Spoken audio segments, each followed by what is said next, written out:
क्या आप जानते हैं एक सिंपल आइडिया ने कैसे भारत के डिजिटल पेमेंट के पूरे इन्वायरमेंट को बदल दिया। वही आइडिया जो एक छोटी सी शुरुआत से अब अरबों की कंपनी बन गया और फिर कुछ ऐसा हुआ मार्केट में कि हलचल मच गई।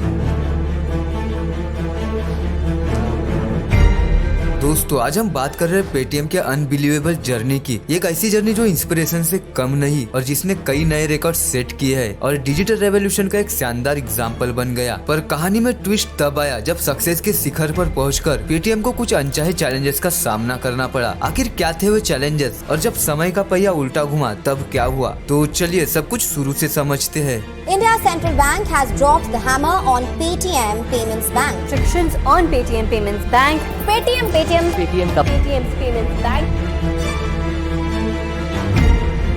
8 जुलाई 1978 को विजय शेखर शर्मा का जन्म उत्तर प्रदेश के अलीगढ़ शहर में एक मिडिल क्लास फैमिली में हुआ था। वो सुलोम प्रकाश शर्मा के 4 बच्चों में से तीसरे बेटे थे। उनके पिता एक साधारण से स्कूल टीचर थे और उनकी माँ आशा शर्मा जी वो एक हाउसवाइफ थे। वो बचपन से ही बहुत टैलेंटेड और मेहनती इंसान थे। उन्होंने अलीगढ़ के पास एक छोटे से गाँव हरदुआगंज में 15 साल की उम्र में ही अपनी स्कूलिंग कंप्लीट कर लिया था। इसके बाद वो दिल्ली इंजीनियरिंग करने के लिए पहुँचते हैं और उन्हें दिल्ली टेक्नोलॉजिकल यूनिवर्सिटी में बीटेक में एडमिशन मिल भी जाता है। लेकिन उनके सामने एक बहुत बड़ी प्रॉब्लम आती है, जो ये थी कि उनकी अब तक की सारी पढ़ाई हिंदी मीडियम से हुई थी और अब आगे की स्टडी उन्हें इंग्लिश में करना था। ये बहुत बड़ी चुनौती थी उनके लिए। फिर भी उन्होंने अपने माँ से कहा कि वो एक इंजीनियर बनना चाहते हैं, इसलिए उन्हें इंग्लिश लैंग्वेज सीखने के लिए क्लासेस लगाना है। लेकिन पैसों की कमी के कारण वो क्लासेस नहीं लगा पाए और इसलिए जब वो इंजीनियरिंग में पढ़ रहे थे तब वो अपने टीचर्स के होठों के तरफ ही देखते रहते थे, लेकिन उन्हें एक भी वर्ड समझ में नहीं आता था। और जब वो एग्जाम के लिए अपने दोस्त के साथ पढ़ तो लेते थे, लेकिन उन्हें ये समझ में नहीं आता था कि इस क्वेश्चन का आंसर कौन सा हो सकता है। इसीलिए उन्होंने खुद को अंग्रेजी पढ़ना, लिखना और बोलना सिखाने का ठान लिया। लेकिन उनके लाइफ का टर्निंग पॉइंट तब आता है जब वो एक संडे मार्केट में जाते हैं और वहाँ से एक फोर्ब्स मैगजीन खरीद लेते हैं। जब उन्होंने उस मैगजीन को पढ़ा तब उन्हें पता चला कि एप्पल, इंटेल, एचपी जैसे मेगा ब्रांड कैसे स्टार्टअप इकोसिस्टम के सबसे बड़े नाम बन गए। इसीलिए वो भी कुछ बड़ा करने के लिए सिलिकॉन वैली जाना चाहते थे, लेकिन पैसों की तंगी की वजह से संभव नहीं हो पाया। इसीलिए हार मानने की बजाय उन्होंने इंडिया में ही कुछ बड़ा करने का सोचा।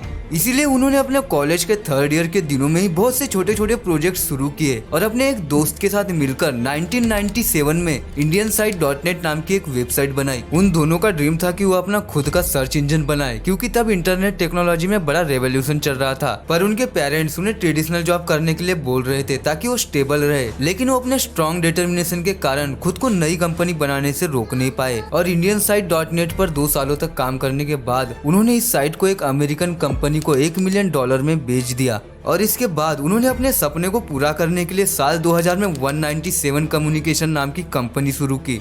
उन्होंने एक ऐसे ऑनलाइन डायरेक्टरी बनाने का सोचा जिसे लोग SMS के जरिए एक्सेस कर सके और उन्होंने इस आइडिया पर काम किया और इसमें दूसरी भी सर्विसेज ऐड की, जैसे कि एस्ट्रोलॉजी, क्रिकेट अपडेट्स और गाने और भी बहुत कुछ। लेकिन उन्हें जल्दी समझ आया कि भारत के टेलीकॉम ऑपरेटर से पैसा वसूल करना आसान नहीं था और कुछ ही सालों में उनके कंपनी की हालत बहुत खराब हो रही थी। इसीलिए उन्होंने आगे बढ़ने के लिए अपने कंपनी का लगभग 40% हिस्सा सिर्फ 8 लाख रुपए में एक एंजल इन्वेस्टर को बेच दिया। विजय के लिए यह एक बहुत मुश्किल वक्त था, क्योंकि उनकी बहन की शादी आने वाली थी और वो ये शादी बहुत आराम से और बिना किसी परेशानी से करना चाहते थे। लेकिन तभी उनके फैमिली के ऊपर भी एक बड़ी प्रॉब्लम आ गई थी, क्योंकि उनके फैमिली को बैंक से 2 लाख रुपए का लोन नहीं दिया गया था। उन्होंने सोचा कि क्यों ना एक ऑनलाइन पेमेंट प्लेटफॉर्म बनाया जाए, लेकिन उनके कंपनी के डायरेक्टर्स ने इस आइडिया को नकार दिया, क्योंकि उनके कंपनी के डायरेक्टर्स को लगता था कि भारत में लोग ऑनलाइन ट्रांजैक्शन को पसंद नहीं करेंगे। फिर भी उन्हें एक मौका दिया गया और 6 महीने के लिए उन्हें 5 करोड़ रुपए पेटीएम को बनाने के लिए दिए गए। विजय शर्मा ने देखा कि इंडिया के लोगों में स्मार्टफोन का इस्तेमाल दिन ब दिन तेजी से बढ़ रहा है।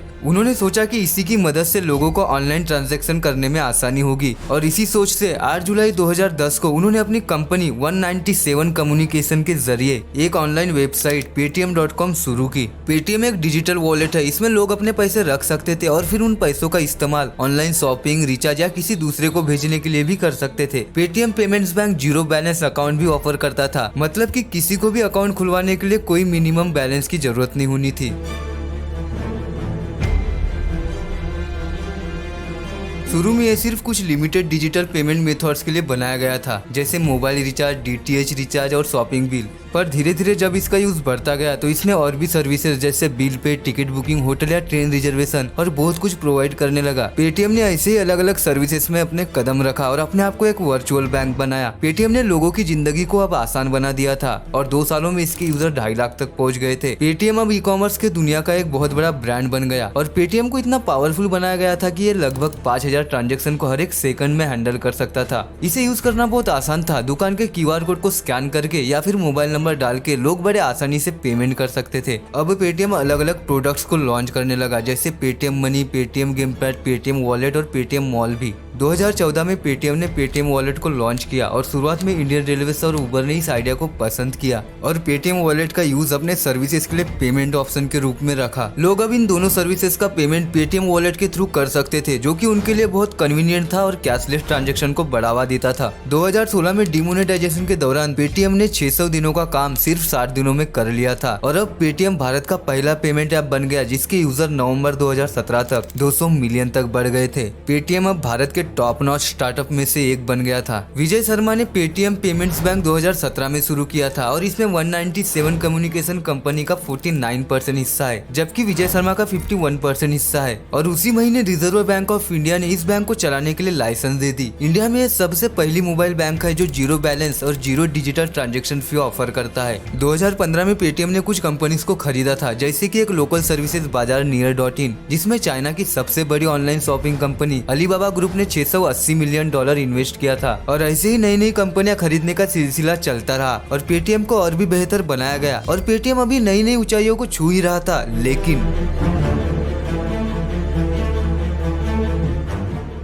लेकिन अभी हाल ही में आरबीआई ने पेटीएम पेमेंट्स बैंक पर कुछ रोक लगाई है, जो कि 29 फरवरी से लागू होगी। इसके बाद नए कस्टमर को अकाउंट बनाना या नए डिपॉजिट करना अलाउ नहीं होगा। आरबीआई ने ये कदम उनके गाइडलाइंस का पालन ना करने की वजह से उठाया है और ये कदम सभी यूजर के वॉलेट, पेटीएम फास्टैग और मोबिलिटी कार्ड को इम्पैक्ट करेगा। जैसे ही आरबीआई ने ये एक्शन लिया, वैसे ही पेटीएम ने 1 फरवरी को कहा कि वो अपनी गलतियों में सुधार कर रहा है ताकि आरबीआई के गाइडलाइंस का पालन किया जा सके। आरबीआई द्वारा की गई जाँच में ये पता चला कि पेटीएम वॉलेट के 35 करोड़ अकाउंट में से लगभग 31 करोड़ अकाउंट एक्टिव नहीं थे और कुछ मामले ऐसे भी थे जहाँ एक ही पैन कार्ड को हजारों अकाउंट से जोड़ा गया था। इसके अलावा बैंक द्वारा झूठे कंप्लायंस रिपोर्ट सबमिट की गई थी। इन सभी रेड फ्लैग ने आरबीआई को मजबूर किया बैंक के ऑपरेशन पर रेस्ट्रिक्शन लगाने के लिए और ये सब 6 साल पहले शुरू हुआ था जब पेटीएम पेमेंट बैंक शुरू किया गया था, जिसमें बैंक के कस्टमर को डाटा चोरी का खतरा था और इन सभी गलतियों के लिए पेटीएम बैंक के फाउंडर्स जिम्मेदार थे। पेटीएम पेमेंट बैंक की शुरुआत 2017 में हुई और उन्हें लाइसेंस भी मिला था और शुरुआत भी बहुत अच्छी रही थी, लेकिन उसके 1 साल के बाद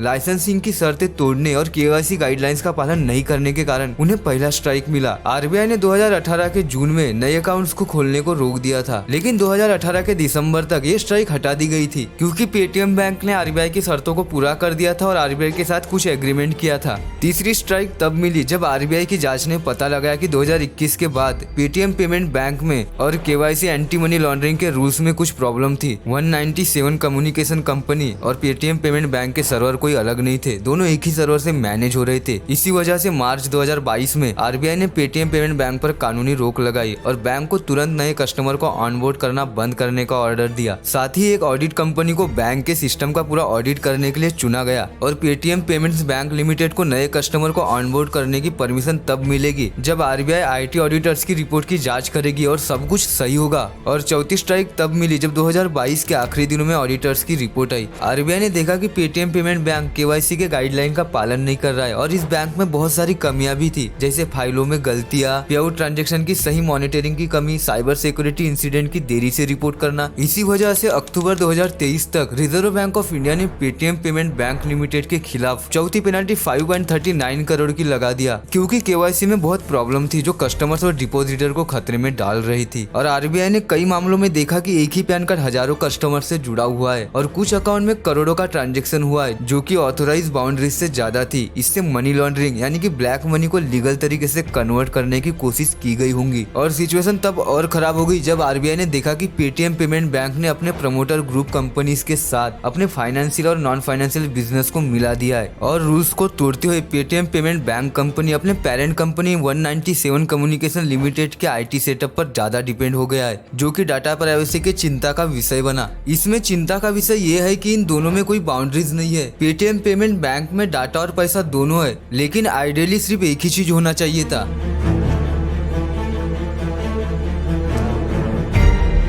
आरबीआई के द्वारा पेटीएम के खिलाफ की गई हाल ही के कार्रवाई के बाद पेटीएम बैंक अपनी लाइसेंस खो सकता है। इससे पेटीएम के दूसरे बिजनेस पर भी इफेक्ट पड़ सकता है, क्योंकि फाइनेंशियल पार्टनर्स को दोबारा सोचना पड़ सकता है कि वो पेटीएम के साथ जुड़े रहे या नहीं। यह उनका डिसीजन होगा कि वो पेटीएम के साथ बिजनेस करे या किसी और दूसरे ऑप्शन को एक्सप्लोर करे। पेटीएम को 29 फरवरी तक अपने व्यापारी क्यूआर कोड्स को पेटीएम पेमेंट बैंक से किसी दूसरे बैंक में शिफ्ट करना होगा, जो कि एक बहुत बड़ा चैलेंज है। सोचो, एक छोटा सा दुकानदार जो अब तक पेटीएम के साथ जुड़ा हुआ था, अब वो सोच रहा है कि कहाँ जाऊँ, फोन पे, भारत पे या किसी और बैंक की ओर। ये तो वो व्यवसायिक चुनौतियां है जहाँ पर व्यापारी को दूसरे डिजिटल पेमेंट ऐप या बैंक्स जो पेटीएम के खिलाफ खड़े हैं, जैसे कि फोन पे, भारत पे या दूसरे बैंकों की ओर ले जा सकता है। इसके अलावा पेटीएम को आरबीआई के करंट नोडल अकाउंट को बंद करने के आदेश के बाद पेटीएम को यूपीआई पेमेंट्स के लिए एक नया नोडल अकाउंट सेटअप करना होगा। नोडल अकाउंट एक स्पेशल टाइप का बैंक अकाउंट होता है जो कि बिजनेसेस यूज करते हैं जब वो ऑनलाइन पेमेंट्स को हैंडल करते हैं। इस अकाउंट में कस्टमर के पैसे टेम्पररी रखे जाते हैं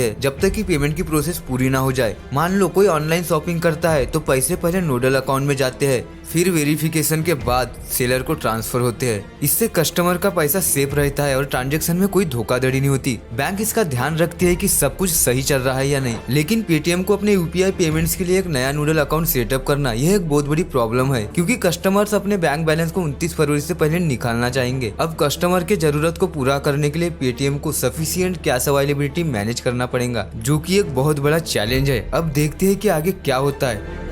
तो बस आज के लिए इतना है। अगर आपको वीडियो पसंद आए हो तो लाइक और कमेंट्स करके बता सकते हो, और ऐसी वीडियो देखने के लिए हमारे चैनल को जरूर सब्सक्राइब करें। और आपके पास थोड़ा और समय होगा तो हमारी यह वीडियो भी चेक कर सकते हो।